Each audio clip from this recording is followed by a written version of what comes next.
ভাগ করে নেবে, তোমাকে সাহস যোগাবে, তোমাকে ছোটখাটো বিষয়ে যত্ন করবে, তোমার যত কষ্ট কথা বলার মলম দিয়ে সারিয়ে তুলবে, তোমাকে রোদে পুড়তে শেখাবে, বৃষ্টিতে ভিজতে শেখাবে, দিনের পর দিন রাতের পর রাত তোমার সাথে কথা বলবে।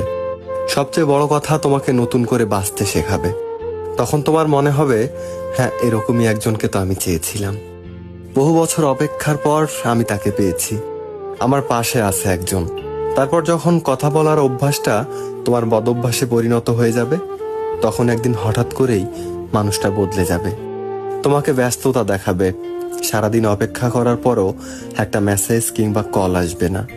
তুমি বারবার ফোন চেক করবে, কিন্তু তোমার অপেক্ষায় থেকে যাবে।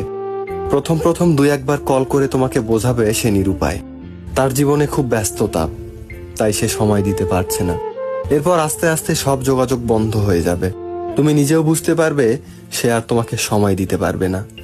তাই তুমিও মেসেজ কিংবা কল করে বিরক্ত করা বন্ধ করে দিবে।